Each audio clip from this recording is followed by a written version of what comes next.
मित्रांनो नमस्कार. मी डॉक्टर गणेश कदम. आपण या YouTube चॅनलच्या माध्यमातून आज दिनांक 10 नोव्हेंबर रोजी झालेले जे काही टेटचे 2 पेपर होते, म्हणजे जे काही शिक्षक पात्रता परीक्षा, त्यामध्ये 2 पेपर म्हणजे जे काही प्राथमिक आणि माध्यमिकच्या लेव्हलवरती शिक्षकांना नियुक्ती व्हायची आहे. तर TAITच्या अगोदर ही TET परीक्षा पास होणं गरजेचं आहे आणि त्याचबरोबर अनुकंपाद्वारे जे काही विद्यार्थी लागलेले आहेत, तर त्यांना देखील 5 वर्षाच्या मध्ये हे TET परीक्षा पास करणं गरजेचं आहे. मित्रांनो, आज झालेला जो काही पेपर होता, तर त्या पेपरमध्ये मानसशास्त्राचा जर घटक सोडला किंवा भाग सोडला किंवा पोर्शन सोडला, तर बाकीचे जे काही घटक आहेत, मराठी, इंग्रजी, गणित, परिसर अभ्यास, तर यामध्ये अतिशय सोपे प्रश्न त्यामध्ये विचारण्यात आले होते. जे विद्यार्थी या काल पेपरला परीक्षेला सामोरे गेले आहेत, तर त्यांना त्याचा अनुभव चांगल्या पद्धतीने आलेला असेल. हे झालं एक पेपरच्या बाबतीमध्ये. दुसऱ्या पेपरच्या बाबतीमध्ये देखील आपण विचार केला तर दुसऱ्या पेपरमध्ये देखील मानसशास्त्राचा भाग किंवा त्यामध्ये विचारलेल्या ज्या काही व्याख्या असतील, तर ह्या देखील थोड्याशा क्लिष्ट पद्धतीने, कारण आपण एखाद्या तज्ञाचा किंवा तत्वज्ञाचा जर काय अभ्यास केला, तर आपण समजा थॉर्नडाईकचा अभ्यास केला किंवा त्या ठिकाणी स्किनरच्या उत्पत्त्या जर अभ्यास केलेल्या असतील, पण त्या ठिकाणी वेगळ्याच पद्धतीचा भाग किंवा प्रश्न त्यामध्ये विचारण्यात आलेले होते.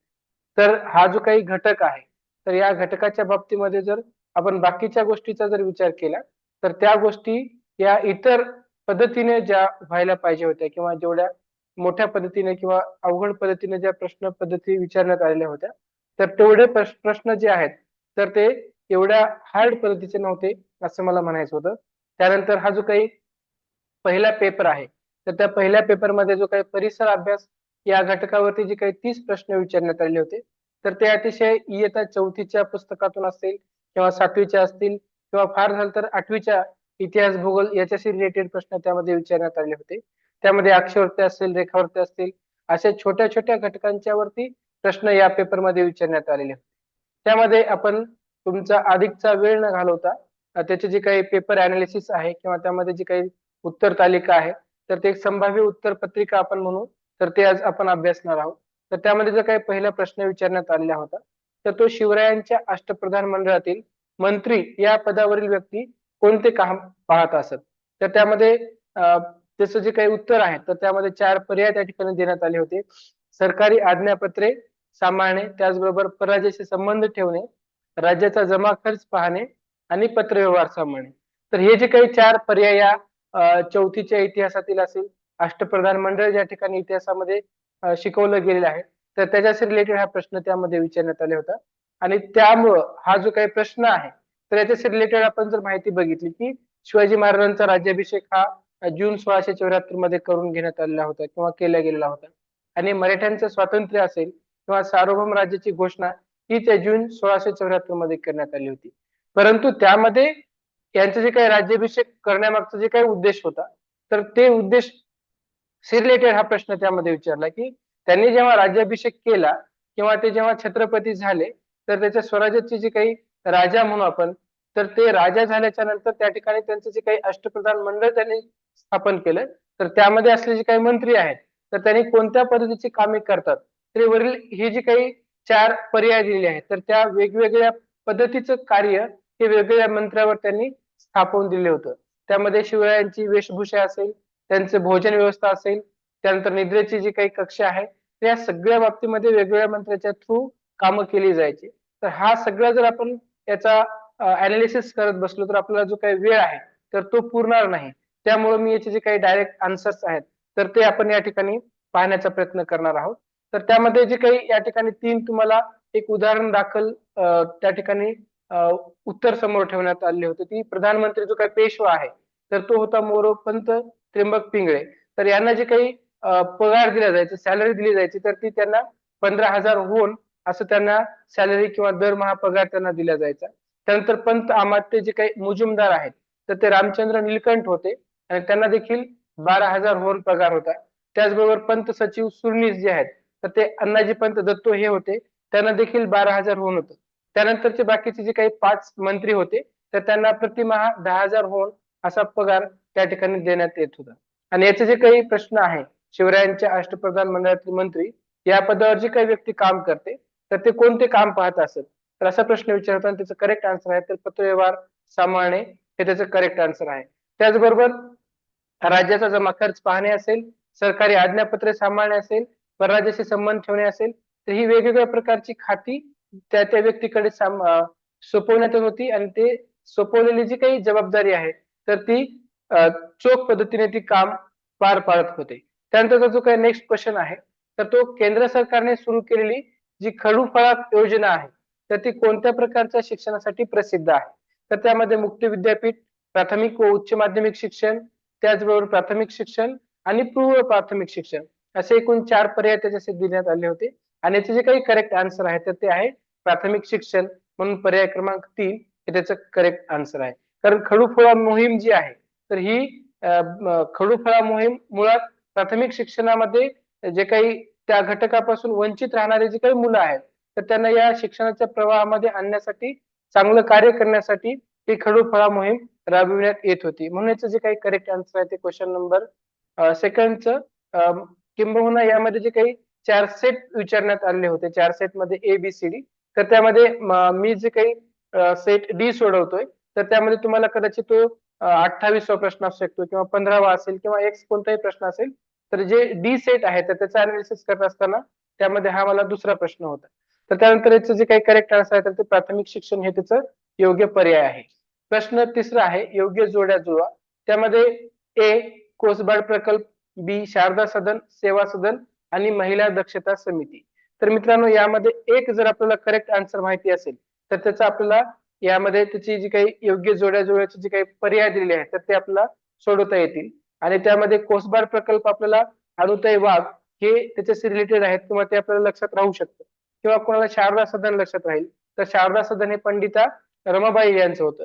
त्यानंतर जे काही सेवा सदन आहे तर ते सेवा सदन रमाबाई रानडे यांचं होतं आणि महिला दक्षता समिती जी आहे तर ती प्रमिला दंड होते. तर जे काही कोसबाड प्रकल्प असेल, शारदा सदन असेल, सेवा सदन असेल तर यांना आपल्याला ज्या पद्धतीने आपल्याला लक्षात ठेवता येईल तर त्यानुसार आपण लक्षात ठेवायचं नंतर त्यापैकी एक किंवा फार झालं तर 2 आन्सर जर करेक्ट माहिती असतील तर ते आपल्याला योग्य जोडी जुळवता येऊ शकते. आणि याचं जे काही करेक्ट आन्सर आहे ते क्वेश्चन थर्डचं 3 नंबर हे त्याची योग्य जोडी आहे म्हणजे पहिल्याचं तिसरं त्यानंतर बी शारदा भवनचे आहे तर त्याचं आहे रमाबाई रानडे वगैरे अशा पद्धतीने ह्याची जोडी योग्य जुळवली गेलेली आहे. त्यानंतर प्रश्न क्रमांक 4 आहे ग्रामपंचायत सदस्य म्हणून निवडून येण्यासाठी वयाची किती वर्ष पूर्ण असावी लागतात आणि याचं करेक्ट आन्सर आहे पर्याय क्रमांक 2 म्हणजेच 21 वर्ष. आणि जेव्हा 18 वर्ष आपण लक्षात राहू शकतो तर थोडासा कन्फ्युज करणारा हा प्रश्न आहे. परंतु 18 वर्ष ही मतदानाचा अधिकार प्राप्त होतो. परंतु एखाद्या ग्रामपंचायत सदस्य म्हणून जर आपल्याला निवडून यायचं असेल तर 18 वर्षाबरोबरच पुन्हा 3 वर्ष एक्स्ट्राची म्हणजे जेव्हा आपण मतदार होतो मतदार झाल्याच्या नंतर 3 वर्षाच्या नंतर जास्त म्हणजे 21 वर्ष झाल्याच्या नंतर आपण त्या ठिकाणी सदस्य म्हणून उभं राहू शकतो किंवा निवडून येण्यासाठी आपण तेव्हा पात्र ठरू शकतो. प्रश्न क्रमांक 5 लोकसभा हे डॅश डॅश सभागृह आहे. त्यामध्ये वरिष्ठ सभागृह, कनिष्ठ सभागृह, द्वितीय का कायमस्वरूपी. तर कायमस्वरूपी हे लोकसभा नाही तर राज्यसभा आहे. त्याचबरोबर वरिष्ठ सभागृह आणि कनिष्ठ सभागृह किंवा द्वितीय. तर मित्रांनो यामध्ये दुसरा आणि तिसरा जो काही पर्याय आहे कनिष्ठ म्हटलं जातं का द्वितीय. लोकसभा हे द्वितीय सभागृह आहे परंतु त्याला द्वितीय सभागृह किंवा कायमस्वरूपी सभागृह असे शब्द उल्लेख केला जात नाही. परंतु वरिष्ठ सभागृह हे राज्यसभेसाठी सांगितलं जातं आणि लोकसभेसाठी कनिष्ठ सभागृह असा त्याचा नामोल्लेख केला जातो. म्हणून याचे जे काही करेक्ट आन्सर आहे तर ते पर्याय क्रमांक 2 म्हणजेच लोकसभा हे कनिष्ठ सभागृह आहे. त्यानंतर भूदल त्याचं जे काही जनरल आहेत तर त्याचे अध्यक्ष असतात. तर वायुदलाचे जे काही मेन आहेत तर ते एअर चीफ मार्शल हे त्याचे करेक्ट आहे. आता एअर चीफ कमांडर हे वायू दलाचे अध्यक्ष असतात. एअर चीफ जनरल जे आहेत तर ते देखील त्याच्याशी रिलेटेड आहेत परंतु एअर चीफ ऍडमिरल जे आहेत तर ते त्याचे अध्यक्ष आहेत वायुदलाचे अध्यक्ष आहेत. परंतु या ठिकाणी प्रश्न विचारला की भूदल हे जनरल आहेत तर ते भूदलाचे जनरल जे असतात तशाच पद्धतीने वायुदलाचे जे आन्सर आहे तर ते एअर चीफ मार्शल हे त्याचा पर्याय क्रमांक 4 हे त्याचं करेक्ट आन्सर आहे. भारताच्या राष्ट्रपतीची निवड करताना प्रत्यक्ष मतदानात खालीलपैकी कोणत्या सभागृहाचे सदस्य हे सहभागी होतात. तर त्यामध्ये लोकसभा असेल, राज्यसभा असेल, विधानसभा असेल आणि विधान परिषद हा त्या ठिकाणी पर्याय निवडला नाही. कदाचित जर तो पर्याय निवडला असता तर त्याच्यामध्ये ते योग्य ठरू शकलं नसतं. परंतु या ठिकाणी जे काही 3 पर्याय दिलेले आहेत लोकसभा, राज्यसभा, विधानसभा आणि एक चौथा प्रश्न विचारला की म्हणजे A B, A C, B C आणि ए बी सी तर हे वरील तीन आहेत तर ते करेक्ट आहेत, म्हणून त्याचं पर्याय क्रमांक 4 हे त्याचं करेक्ट आन्सर आहे. प्रश्न क्रमांक 8, गट पर्वताबाबत विसंगत बाब कोणती असं म्हटलेलं आहे. तर त्यामध्ये गट पर्वताचा माथा टोकदार असतो, गट पर्वताची उतार तीव्र असते, गट पर्वताचा उचलेला भाग ठोकळ्यासारखा दिसतो आणि गट पर्वतावर सुरुवातीच्या काळात शिखरे नसतात. तर मित्रांनो, फक्त पर्याय क्रमांक 1 जे आहे तर ती विसंगत बाब आहे, कारण बाकीचे जे काही घटक आहेत 2, 3, 4 हे गट पर्वताबाबतची योग्य विधाने आहेत, परंतु विसंगत बाब ही पर्याय क्रमांक 1 आहे, म्हणून त्याचं उत्तर देखील हे पर्याय क्रमांक 1च आहे, कारण आपल्याला त्यामध्ये विसंगत बाब विचारण्यात आली होती. त्यानंतरचा प्रश्न आहे जागतिक स्थान निश्चिती प्रणाली, ज्याला आपण जीपीएस म्हणतो किंवा गुगल मॅप ज्याला म्हणतो आपण, या संगणकीय नकाशा प्रणालीमध्ये प्रामुख्याने कशाचा वापर करण्यात येतो. तर मित्रांनो, अतिशय साधा जे आपण चौथीच्या भूगोलमध्ये अभ्यासलेला प्रश्न आहे आणि तोच या ठिकाणी विचारण्यात आलाय आणि त्याचं करेक्ट आन्सर त्यामध्ये पर्याय विचारलेत रेडिओ लहरी, संगणक कोडिंग, अवकाशीय संकेत आणि अक्षवृत्त व रेखावृत्त. तर संगणकीय कोडिंग डिकोडिंग मध्ये वापरलं जातं. रेडिओ लहरींचा वापर रेडिओची जी काही फ्रिक्वेन्सी आहे ते सेट करण्यासाठी वापरले जाते आणि अवकाशीय संकेत जे आहेत तर ते वायुदलासाठी वापरण्यात येतात. परंतु जे काही अक्षवृत्त आणि रेखावृत्त आहे तर ते जीपीएस साठी या जीपीएस प्रणालीमध्ये ती वापरली जाते, जेणेकरून त्याची जी काही स्थान निश्चिती आहे तर ती आपण आता गुगलच्या माध्यमातून किंवा व्हॉट्सअपच्या माध्यमातून आपण जे काही लोकेशन शेअर करतो तर ते लोकेशन करत असताना त्यामध्ये जीपीएस ही सिस्टीम वापरण्यात आली असते आणि ही अक्षवृत्त व रेखावृत्त या प्रणालीवरती ती अवलंबून असते, म्हणून त्याचा पर्याय क्रमांक 4 हे त्याचं करेक्ट आन्सर आहे. प्रश्न आहे 10वा, थंड प्रदेशातील बर्फ हे डॅश डॅश नसते असं प्रश्न विचारले, कारण आपण सरळ विचार काय करतो की थंड प्रदेशातील प्रदेश हे विचारले आणि असते असं आपण डायरेक्ट त्याचं उत्तर देत असतो, म्हणून त्याच्यामध्ये पर्याय दिलेत एकसंध, भरीव, हे एकसंध असतातच त्याच्यामध्ये, भरीव देखील असतात, भुसभुशीत नसतात आणि पारदर्शक देखील ते असतात. म्हणजे करेक्ट आन्सर जे आहे तर ते भुसभुशीत, म्हणजे त्या ठिकाणी नाही किंवा नसतात असं विचारलंय, त्यामुळे त्याचं करेक्ट आन्सर आहे भुसभुशीत, पर्याय क्रमांक 3. प्रश्न क्रमांक 11वा, सागर जलाची क्षारता मोजण्यासाठी खालीलपैकी कोणते उपकरण वापरतात. त्यामध्ये हायड्रोमीटर, बॅरोमीटर, थर्मोमीटर आणि अॅनेमोमीटर असे एकूण 4 पर्याय विचारले आहेत. तर बॅरोमीटर जे आहे तर ते वायुदाब मोजण्याचं काम करतं, म्हणून ती वायुदाब मापी म्हणून त्याला आपण म्हणू शकतो. त्यानंतर थर्मोमीटर जे आहे तर आपली हेल्थ म्हणजे बीपी असेल हे चेकअप करण्याचं कार्य आपण करत असतो आणि अॅनिमोमीटर हे पवन वेग म्हणजे वाऱ्याचा वेग मोजण्याचं कार्य करतं आणि सागर जलाची जी काही क्षारता मोजते तर ते हायड्रोमीटर या एककाद्वारे किंवा या सिस्टीमद्वारे आपण मोजत असतो, म्हणून त्याचं करेक्ट आन्सर आहे ऑप्शन क्रमांक 1. उद्योगांचे सामाजिक दायित्व खालील पर्यायापैकी कोणत्या बाबीतून दिसून येते. त्यामध्ये पहिला पर्याय आहे कामगारांसाठी प्रॉव्हिडंट फंडांची तरतूद करणे, क्रमांक 2 कंपनी कराचा भरणा करणे, क्रमांक 3 कंपनी नफ्याची 2% रक्कम CSR फंडात जमा करणे आणि पर्याय क्रमांक 4 कामगारांच्या मुलासाठी पाळणाघरे सुरू करणे. तर त्यामध्ये जे काही पर्याय क्रमांक 4 आहे तर ती एक गौण बाब आहे, कारण ज्या ठिकाणी कामगार कामाला येतात त्या ठिकाणी पाळणाघरे असणे गरजेचेच आहे. त्यानंतर कंपनी जी आहे तर त्या नफ्याची 2% म्हणजे दर वार्षिक पद्धतीने जर विचार केला तर कंपनीच्या नफ्याची 2% रक्कम CSR जो काही फंड आहे तर त्या फंडामध्ये जमा करणं हे उद्योगाचे सामाजिक दायित्व हे त्याचं करेक्ट आन्सर आहे. म्हणून कंपनीचा जो काही कराचा भरणा आहे तर ते करणं कंपल्सरीच असतं आणि कामगारांसाठी जे काही प्रॉव्हिडंट फंड आहे तर ते देणं गरजेचंच असतं, म्हणून पर्याय क्रमांक 3 जो आहे तर तो या प्रश्नाचं योग्य उत्तर आहे. आंतरराष्ट्रीय संघटनेचे नाव व मुख्यालय, देश यांची योग्य जोडी ही ओळखायची आहे. त्यामध्ये पर्याय क्रमांक 1 युरोपियन संघ व्हिएन्ना या ठिकाणी नाहीये, जागतिक व्यापार संघटना ही जिनेवा या ठिकाणी स्थित आहे, त्यानंतर सार्क जे काही ठिकाण आहे जकार्ता हे त्याचं सार्कचं योग्य ठिकाण नाहीये आणि आसियान हे जी काही संघटना आहे त्याचं काठमांडू या ठिकाणी त्याचं सुद्धा योग्य जोडी होऊ शकत नाही, म्हणून या ठिकाणी जे काही पर्याय क्रमांक 2 आहे जागतिक व्यापार संघटना ज्याला आपण वर्ल्ड ट्रेड ऑर्गनायझेशन म्हणतो, WTO म्हणतो, तर त्याचं जिनेवा या ठिकाणी त्याचं स्थित असलेलं ठिकाण आहे, म्हणून पर्याय क्रमांक 2 हे त्याचं करेक्ट आन्सर आहे. त्यानंतर विशेष गरजा असलेल्या मुला मुलींसाठी शिक्षणाची कमाल वय वर्षाची अट काय आहे. तर त्यामध्ये पहिला 6 ते 14, 6 ते 10, 6 ते 18 आणि 6 ते 15. तर यामध्ये 6 ते 14 जे आहे तर ते 25A आर्टिकल किंवा कलम त्याच्यानुसार ते 6 ते 14 वयोगटापर्यंत विद्यार्थ्यांना मोफत आणि सक्तीचं शिक्षण दिलं जातं, तर हे त्याच्यामध्ये पर्याय होऊ शकत नाही. परंतु विशेष गरजा असलेले जे काही बालक आहेत, मुलं मुली आहेत, तर त्यांना 6 ते 18 वयापर्यंत म्हणजे त्यांना एखाद्या वेळेस आपल्याला विशेष गरज आहे असं वाटलं आणि त्यानंतर त्याला मतदार होईपर्यंत त्याची सांभाळ करणे हे त्याच्यामध्ये अपेक्षित आहे. म्हणून पर्याय क्रमांक 3 हे त्याचं करेक्ट आन्सर आहे की वय वर्ष 6 ते 18. त्यानंतर नदी आणि उपनदी यांचा अयोग्य पर्याय या ठिकाणी विचारलेला आहे. तर सिंधू नदीची उपनदी रावी आहे, गंगा नदीची उपनदी कोसी आहे, कृष्णा नदीची ब्रह्मपुत्रा ही उपनदी नाही आहे आणि तापी नदीची गिरणा ही उपनदी आहे. म्हणून पर्याय क्रमांक 3 जे आहे तर ते करेक्ट आहे की कृष्णा नदीची उपनदी ही ब्रह्मपुत्रा नाही. प्रश्न 16वा, मंगळयान हा भारताचा महत्वाचा उपक्रम कोणत्या नावाने प्रसिद्ध आहे? त्यामध्ये MOM, MARSC म्हणजे Maugham and Mars, orbit mission आणि मंगळ स्पेस यान. तर ते पर्याय क्रमांक 1 जे आहे MOM हे त्याचं करेक्ट आन्सर आहे. या गटातील वनस्पतींना वनस्पती सृष्टीचे उभयचर म्हटले जाते. हॅलोफायटा, ब्रायोफायटा, टेरिडोफायटा अँड अँजिओस्पर्मी.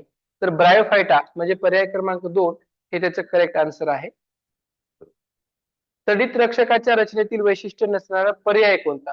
तर तो तांब्याची लांब पट्टी, लोखंडी पत्राला जोडलेली पट्टीचे दुसरे टोक, कोळसा व मीठ घालून जमिनीच्या खड्यातील उभा केलेला जाड पत्रा आणि तांब्याच्या पट्टीच्या वरच्या टोकाला भाल्याप्रमाणे आगरे. तर पर्याय क्रमांक 1 हे त्याचं करेक्ट आन्सर आहे की तांब्याची जी काही लांब पट्टी आहे या तडित रक्षकाच्या रचनेतील वैशिष्ट्य नाहीये.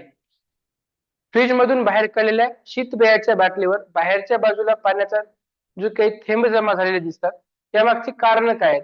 तर हा सुद्धा विज्ञानाचा जो काही प्रश्न आहे तर तो अतिशय 5वीच्या विज्ञानामधला हा प्रश्न घेण्यात आला होता की त्याचे काही पाण्याचं असंगत आचरण आपण अभ्यासलेलं आहे. त्याला बाष्पीभवनाच्या ज्या काही क्रिया आहेत तर त्या कधी होतात, त्यानंतर संप्लवन पद्धती कशी आहे, संगणन काय आहे आणि विलयन काय आहे.